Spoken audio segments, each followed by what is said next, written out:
पहला ही दिन है, क्या मरने मरने की बातें करो। आज तो पहला ही दिन है। इस लोक पर बैठे उस लोक का नाम है वेदी मृत्यु लोक। और इस मृत्यु लोक की एक रीति है, रिवाज है, आज या कल जानो पड़सी और जन्म लियो तो मरनो।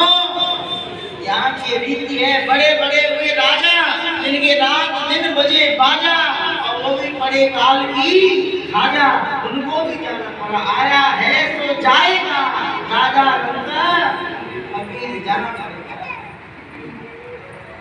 तो मरना दो ही प्रकार का अच्छा होता है। मरना पड़ेगा, मरोगी कि नहीं? आना से लाजे जवाब दो, मरोगी। 7 दिन तो कथा सुन के ही मरना, पहले नहीं मर जाए। 7 दिन में रुक जाओ, कथा सुन के बाद में देख लेंगे विचार। मरना कोई प्रकार का होता अच्छा होता, सबको मरना भी नहीं आता, सबको नहीं मरना आता। आप कई तो फांसी लगा के मर जाए, कई गोलियां खा के मर जाए, कई कुंड में कूद के मर जाए माता, कई आग लगा के जल के मर जाए। ये आत्महत्या होती है और आत्महत्या करने वालों का कल्याण नहीं होता है। आत्महत्या करने वालों को भूत और प्रेत बन के भटकना पड़ता है। हमारी कथा चल रही है, आत्महत्या करने वालों का कल्याण नहीं होता है, उन्हें भूत और प्रेत बन के भटकना पड़ता है। प्रातः काल एक माता जी मिलने के लिए आई, जहाँ हम ठहरे हुए थे, संत निवास पर मिलने आई। प्रणाम किया और कहा महाराज जी आपको मेरी जान बचा दी। क्यों?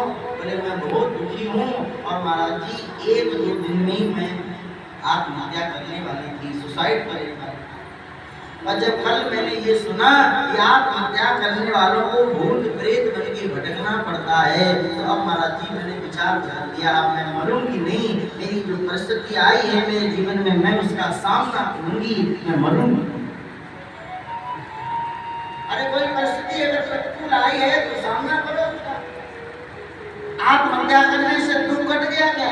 आत्महत्या करने से दुख कटा नहीं, आत्महत्या करने से दुख बढ़ और गया। भूत प्रेत बन के भटकते रहोगे दुनिया में। भूख लगेगी पर खा नहीं पाओगे, प्यास लगेगी पर जल नहीं पी पाओगे, भूत प्रेत बन के भटकते रहोगे। आज कोई परिस्थिति आई है प्रतिकूल तो सामना करो उसका, डर के क्यों भागो? तो मरना तो दो ही प्रकार का अच्छा होता है। कैसा कैसा? संतों ने कहा सुनते सुनते भगवान का नाम लेते लेते मर जाओ तो वो मरना अच्छा है। मरना तो दो ही प्रकार का। भागवत हमें क्या सिखाती है? भागवत भाई मरना सिखाती है। राम कथा क्या सिखाती है? राम कथा हमें जीवन जीना सिखाती है, कैसे जीवन को जीना चाहिए। राम कथा भागवत के महात्मा में प्रवेश करते व्यास जी महाराज ने आवाज लगाई, आओ भगवान को प्रणाम करते हैं। कोई भी शुभ काम करें तो सबसे पहले भगवान को प्रणाम करना चाहिए। भगवान का नाम लेकर के ही शुभ काम प्रारंभ करना चाहिए। यात्रा प्रारंभ करें तो 4 बार बोलना चाहिए, नारायण बोलो, नारायण नारायण नारायण नारायण। भगवान का नाम लेकर के यात्रा प्रारंभ करनी चाहिए। क्यों? क्योंकि उपनिषद कहता है हरि स्मृति सर्व विपत्ति विमोक्षणम। भगवान की याद ही ऐसी है वो सारी विपत्तियों का नाश करने वाली। भगवान के ध्यान।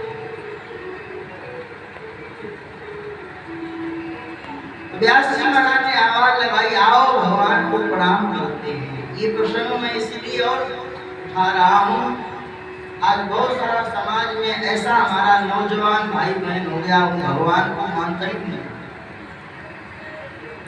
कहाँ भगवान? कैसा भगवान? किसने देखा? ऐसे किसने देखा? कोई भगवान नहीं मानता। ऐसे नास्तिक व्यक्ति भी रहते हैं। क्या 4 अक्षर बोलना आ गया, बोले तो मैं भगवान करूँगी, मैं भगवान करूँगी। तो भगवान किसे कहते हैं? बात को सुनना ध्यान से। भी भगवान विश्वोपत्यादि हेतवे वही भगवान इस संसार की उत्पत्ति करते हैं, वही भगवान इस संसार की पालना करते हैं।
जो जैसा कर्म करता है उसे वैसा फल मिलता है। और तीनों प्रकार के ताप जिनकी शरण में जाकर के सताते नहीं हैं, किसकी शरण में? भगवान की शरण में जाने के बाद। ऐसे भगवान कौन है? श्री राधा कृष्ण। ऐसे राधा कृष्ण को मैं बार बार प्रणाम करता हूँ। भागवत में राधा जी का नाम नहीं लिखा, समझाया है एक गोपी का अर्थ भी राधा। व्यास कहते हैं ऐसे जो राधा कृष्ण हैं उनके चरणों में मैं प्रणाम करता हूँ। भगवान को सबसे पहले प्रणाम करता हूँ। अब भगवान को प्रणाम करने के बाद किसको प्रणाम करना चाहिए? आसन लगाओ भाई, कमर सीधी करो, पूरा छोड़ो। अब कौन संसार में बड़ा होता है? संत भी संसार में बड़े होते हैं। क्योंकि आग लगी आकाश में, झरझर गिरे अंगार, और संत न होते जगत में तो जल मर दो। संत भी जगत में बड़े होते हैं। अब भागवत में सबसे बड़े संत कौन है? भागवत में सबसे बड़े संत, सबसे बड़े महात्मा हैं श्री सुखदेव महाराज, जो जन्मजात ज्ञानी हैं, जन्मजात वैरागी हैं, जिनका जन्म हुआ और जन्म लेते ही जंगल की ओर तपस्या करने जा रहे। स्त्रियों ने सब कुछ किया, आई वस्त्रों को पहना और वेद व्यास जी के चरणों में प्रणाम किया। नारद जी ने कहा, हमने कहा ना कि कोई बुरी बात नहीं बताता है। आग लगाने का भाव है कि जानने की जिज्ञासा को प्रकट कर दिया, और जब कोई जिज्ञासा ही नहीं होगी तो उत्तर क्या देंगे? नारद जी तो वहां चले गए। भगवान शंकर समाधि से जैसे आंख खोली है और गुफा से निकल के बाहर दरवाजे पर आए। रोज पार्वती दरवाजे पर ही मिलती थी, आरती का थाल लिए आरती गाती। आज पार्वती का पता ही नहीं। बोले बाबा आवाज लगाई, पार्वती, ओ पार्वती। आवाज लगाई, देखा पार्वती दूर बैठी है कोने में और मुंह फुलाए, 2.5 किलो का मुंह बना। भाइयों को पता होगा जब माताओं को क्रोध आता है तो उनका मुंह कैसा हो जाता है? मुंह हो जाता 2.5 किलो का। पार्वती दूर बैठी। नारद शंकर जी गए पार्वती के पास। पार्वती क्या हो गया, क्या हो गया? यहाँ कोई आया था? पार्वती बोली आए थे। कौन आया था? बोली नारद जी आए। शंकर जी मन में सोचे, भाई खुद तो मुंह 2.5 किलो का होने। नारद जी क्या बोले? नारद जी कह रहे थे संसार के लोग बड़े स्वार्थी हैं और महादेव भी स्वार्थी हैं। भगवान शंकर आप भी स्वार्थी हो। भगवान शंकर बोले पार्वती मैं स्वार्थी नहीं हूँ, मैं तुम्हें सब बातें बताता हूँ। पार्वती ने कहा सब बातें बताते हो, आपने आज तक मुझे नहीं बताया ये गले में जो वरमुंडों की माला पहने हुए घोपड़ी किसकी है? आज तक नहीं आपने बताया। भगवान शंकर बोले पार्वती ये सिर्फ किसी किसी और के नहीं है, ये सिर तो आपके ही हैं। पार्वती ने माथा ठोका, मैं तो बेटी जिंदा घोड़ी के ढंढे आ गई। एक शंकर भगवान बोले पार्वती आप जन्मती हो, आप मरती हो। तो पार्वती बोली कि मैं ही जन्मूं मैं ही मरूं, देखो नहीं मरोगे। नहीं, भगवान शंकर बोले नहीं नहीं पार्वती मैं नहीं मरता हूँ। क्यों, आप तो नहीं मरते हो। शंकर भगवान ने कहा मैंने सुनी है अमर कथा। कौन सी कथा, जोर से बोलो भाई। मैंने सुनी है अमर कथा, इसलिए पार्वती मैं जन्मता मरता नहीं हूँ, मैं सदा रहने वाला हूँ, मैं सदा शिव हूँ, सदा रहूंगा। पार्वती ने कहा फिर वो अमर कथा आप मुझे भी सुनाओ। भगवान शंकर ने कहा पार्वती वो अमर कथा ऐसे थोड़ी ना होती, ऐसे स्थान पर होती है जहां बिल्कुल शोर ना हो, बाहर की आवाज अंदर ना आती हो, शोरगुल ना, एकदम शांति हो, ऐसी स्थान में अमर कथा होती। पार्वती ने जबरदस्ती करी, भगवान शंकर लेकर के गए हैं एक पर्वत के वृक्ष के नीचे, और ताली बजा करके महादेव ने पक्षियों को उड़ा दिया। पार्वती से कहा पार्वती लो मैं तुम्हें अमर कथा सुनाता हूँ, पर हमारी एक शर्त है। वासियों मैं आपको भागवत की कथा को सुनाऊंगा, बहुत छोटी सुनाऊंगा। आप और 6 बजे तक कथा चलेगी, तो कथा की आरती हो जाए उसके बाद में ही जाना है, पहले नहीं जाना, बीच में उठना नहीं है। अपना आसन लेके आओगे, आसन पे बैठे कथा सुनो, पानी की बाटल साथ में लाओगे, कार्यकर्ताओं को पैसा नहीं करोगे। कीर्तन होगा, ताली बजा बजा करके कीर्तन करोगे, जयकारा बोले तो जोर से जयकारा बोलना पड़ेगा, और आगे नहीं आओगे, जहां आओगे वहीं बैठ जाओगे। पार्वती को तो नींद आ रही है, अब हमारा बंद हो गया, अब कथा भी हो जाएगी बंद। आज पार्वती के स्थान पर वह तोते का बच्चा हमारा बनता रहा है, और कथा भगवान शंकर ने सुनाई। जैसे ही कथा को विश्राम, भगवान शंकर ने इधर देखा है, इधर देखा, और जैसे ही व्यास नदी के पीछे देखा, इसे जीवित रहने का कोई अधिकार नहीं, ये इसका दुरुपयोग करेगा। भगवान शंकर मारने के लिए दौड़े हैं। कई लोग कहते हैं ना कि भाई कि कथा सुनने पंडाल में क्या जाए, बोले हम तो टीवी पर सुन लेते हैं, मोबाइल पर सुन लेते हैं, बहुत अच्छी कथा आती है, बोले एसी में बैठ के और कमरा में टीवी चालू कर लेते, कथा सुन लेते हैं। जो भाव भक्ता के सामने पंडाल में बैठ कर कथा सुनने से बनेगा, वह भाव टीवी पर कथा सुनने से बनेगा क्या भाई, बोलो। है तो हरिद्वार में टीवी में ना लिया, बद्रीनाथ धाम के थोड़े कोई कहता, अब वो इसका दुरुपयोग करेगा। व्यास जी महाराज बोले ये अमर कथा सुनने से क्या होता है। शंकर जी ने कहा व्यास जी जो अमर कथा सुन लेता है वो अमर हो जाता है। जैसे कहा कि वो अमर हो जाता है, तो व्यास जी ताली बजा करके हंसे। अब आप उसको मारेंगे तो फिर आपकी कथा झूठी। अब बताओ कथा झूठी कि भोले बाबा आप झूठे। भोले बाबा का ध्यान गया, भगवान शंकर बोले भाई बात तो ठीक है। व्यास जी ने कहा कि मैं वचन देता हूँ वो तोता इस कथा का दुरुपयोग नहीं करेगा। भगवान शंकर तो वहां चले गए और तोते का बच्चा व्यास जी की पत्नी की गर्भ में है। ध्यान देने बात पर, 1 महीना नहीं, 2 महीना नहीं, 5 महीना नहीं, 9 महीना नहीं, 1 साल नहीं, 5 साल नहीं, कितने वर्ष रहा है, 12 वर्ष तक रहा है। कितने वर्ष, 12 वर्ष तक, 12 साल तक पेट के अंदर से वेद मंत्रों की ध्वनि आती है।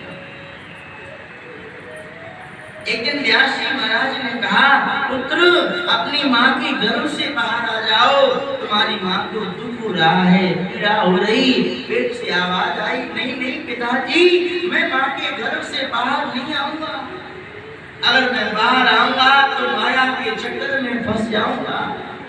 हाँ पिताजी, तो मैं बाहर आऊंगा।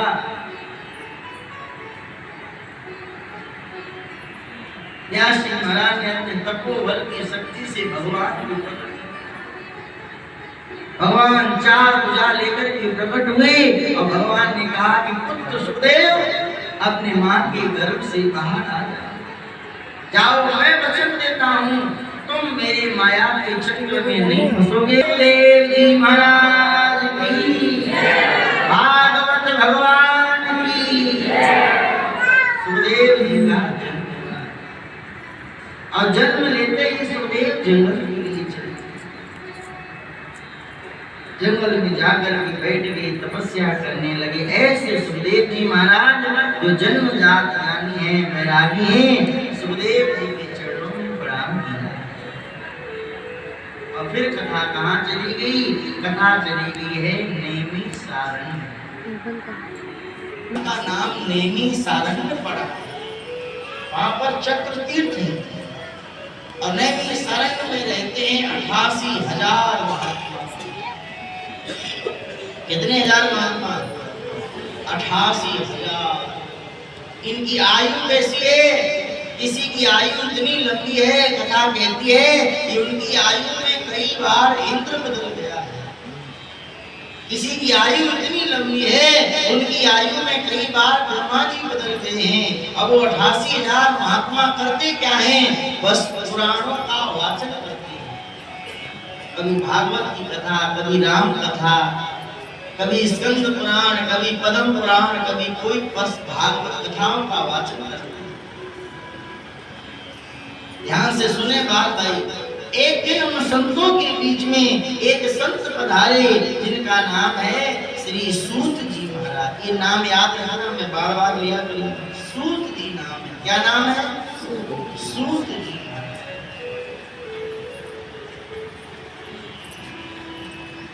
88,000 संतों ने जैसे ही सूत जी को आते हुए देखा है, प्रणाम किया, अपने आसन से उठ के खड़े हो गए। सूत जी को आसन पर विराजमान किया, माला पहनाई, चरणों को धोया, आरती उतारी। सूत जी ने कहा, हे महात्माओं, संतों, हम आयु में आपसे बहुत छोटे हैं और आप लोग आयु में हमसे बहुत बड़े हो। आप मेरा इतना सम्मान। सौनक जी ने कहा, हे सूत जी, आयु में आप हमसे बहुत बड़े हैं। अब माताओं भाई लोगों, हम संतों में आयु से नहीं देखा जाता है, हम संतों में तो ज्ञान से देखा जाता है। वो बड़ा है, उसमें ज्ञान कम है, वो छोटा है। तो संतों ने कहा कि आयु में आप हमसे भले ही छोटे हैं,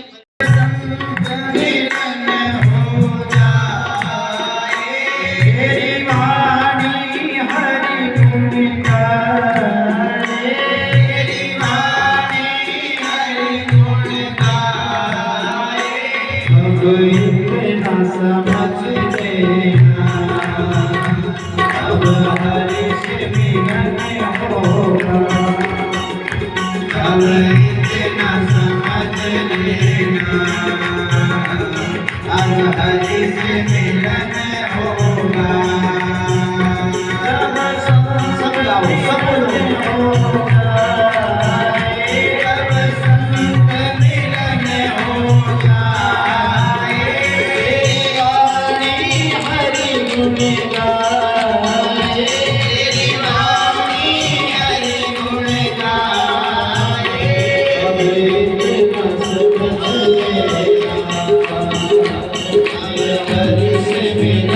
हो।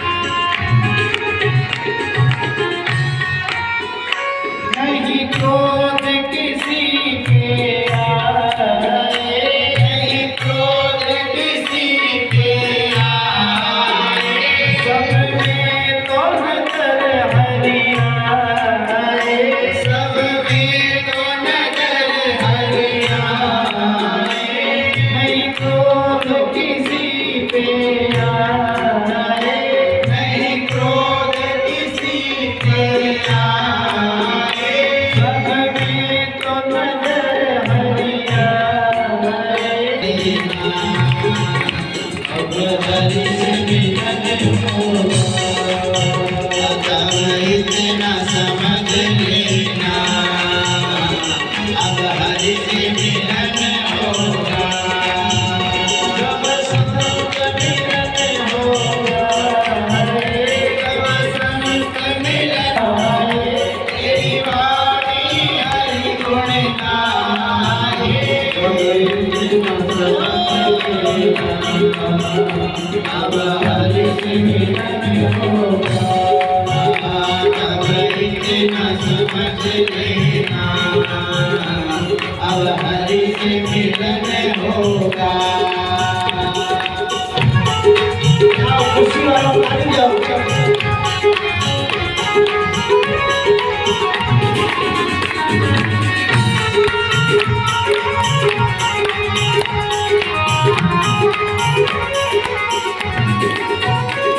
आँखों से आंसू आत नजर हरियाए, दिन रात चैन नहीं आए।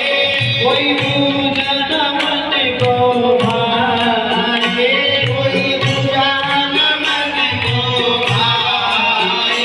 दर्शन को मन ललचाए, दर्शन को मन ललचाए। अब इतना समझ लेना, अब हरि से मिलन होगा, तब इतना समझ लेना। अब हरि से मिलन होगा, जब संत मिलन हो जाए, जब संत मिलन हो जाए। तेरी वाणी हरि गुण गाए, तेरी वाणी हरि गुण गाए।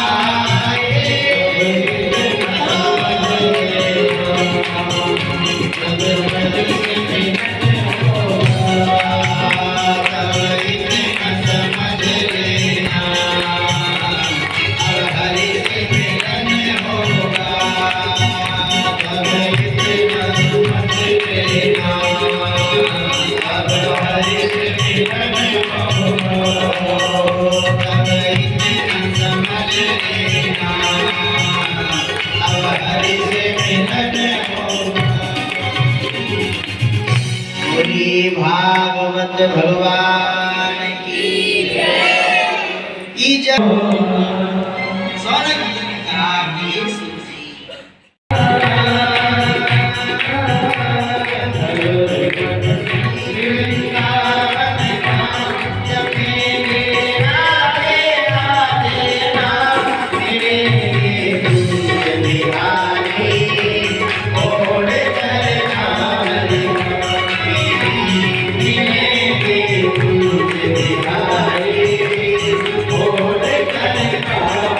Thank you.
समझ आ रही है? वृंदावन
बोली बांके बिहारी लाल।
ओम कुबेराय वैश्रवणाय महाराजाय नमः। ओम एकदंताय विद्महे वक्रतुंडाय धीमहि तन्नो दन्ती प्रचोदयात्। हरि ओम जमदग्न्याय विद्महे महावीराय धीमहि तन्नो परशुरामाय प्रचोदयात्। ओम कात्यायनी च विद्महे कन्याकुमारी च धीमहि तन्नो दुर्गे प्रचोदयात् सुमन सुगंधि सुमन लया सुमन सुगंधि सुजान पुष्पांजलि अर्पण करो मोहि देव करो सविकार ओम नमः सुगंधि पुष्पाणि यथा काल भवानी च